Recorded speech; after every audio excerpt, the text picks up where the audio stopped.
Hey guys, so I'm now at the launch of the all-new second generation Toyota Rush, as you can see from the tent behind me. So there are two variants available, the 1.5S and the 1.5G, the 1.5S being the high-spec model.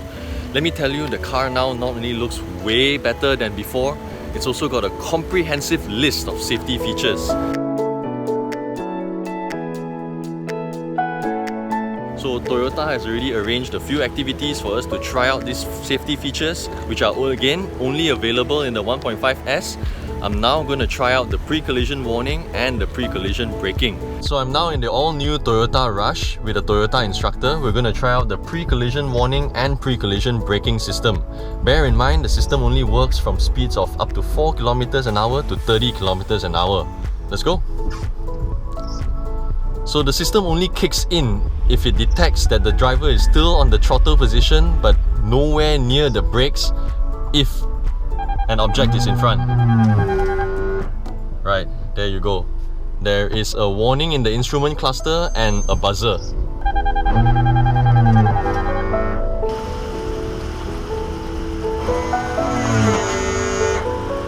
So bear in mind, this system only works 3 times.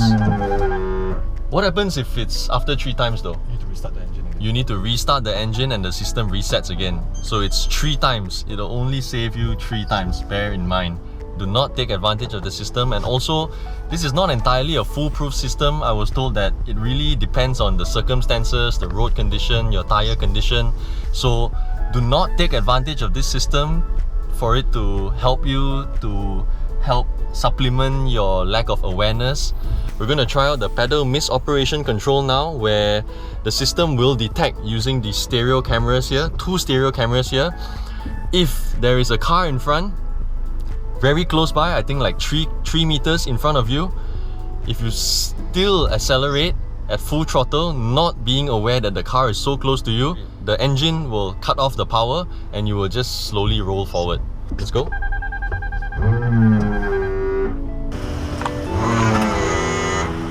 That's the pedal misoperation control system.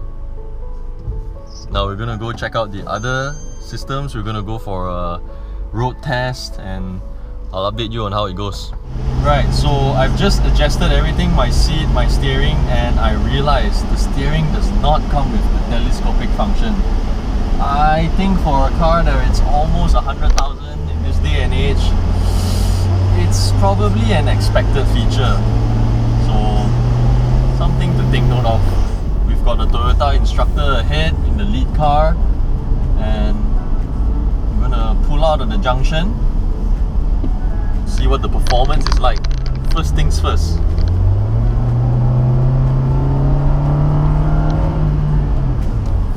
Not bad. I mean, it's a 1.5 litre engine. Considering the kind of weight it has to pull, it does sound a bit noisy though once you get past 3,000. Right, slowing down into a corner. So right after we exit the corner, I'm going to try to accelerate from a low gear and just see how it performs.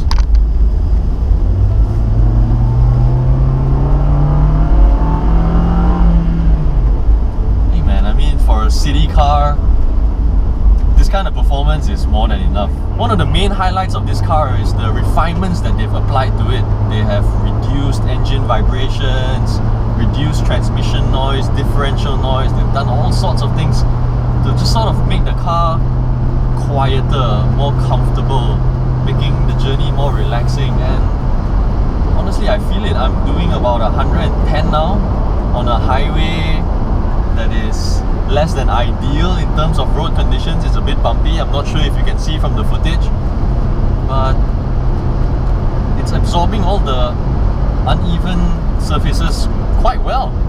It seems to be quite quiet in here as well.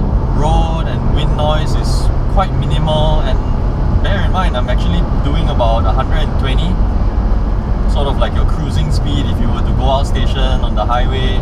See what the brakes are like. Let's try to brake a little harder.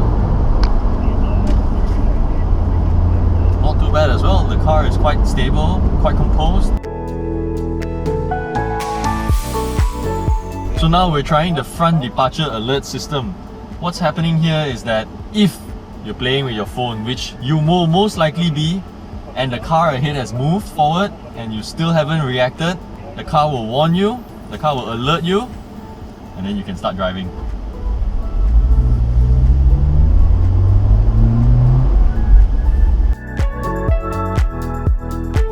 So we're stationary at the moment. We're trying out the rear cross traffic alert, as you can hear from all the buzzers.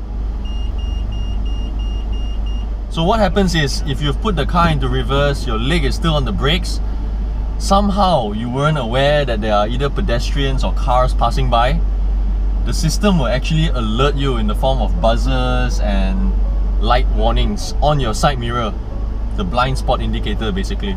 Now another cool feature that they've added to this car, which I believe most cars under 100,000 do not have, is the surround cameras, which provides you a 360-degree view of the car, which is especially useful when you're trying to park it in really tight spaces, maneuver it through really narrow roads, reversing. Now other notable features, it comes with hill start assist control. It's got the auto tag, I think it's called, the Toyota auto tag, which is similar to the one you find in the Myvi. Basically just slot in your touch and go card and there you go, that's your smart tag.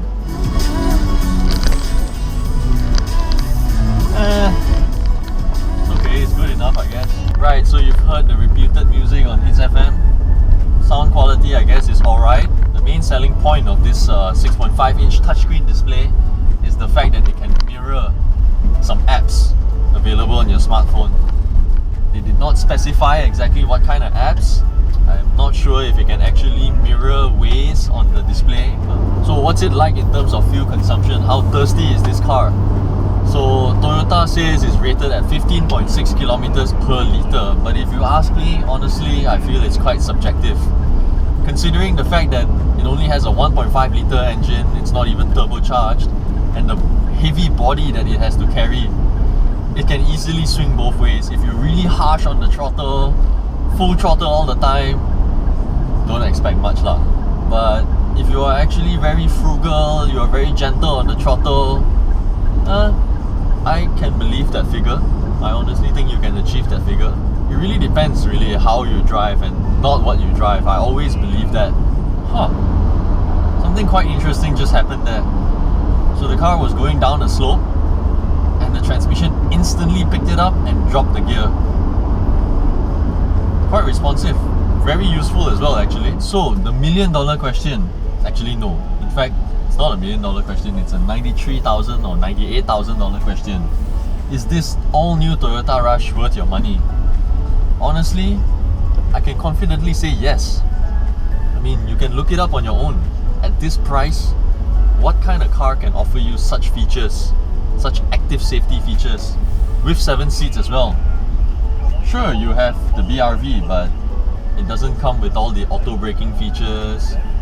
Sure, you have the Myvi, but it's a hatchback. It's a 5-seater. So, should you have a look at the car? Definitely. Go check it out. I'm pretty sure you'll be impressed. You might even want to take a second look. Thanks for watching. See you soon.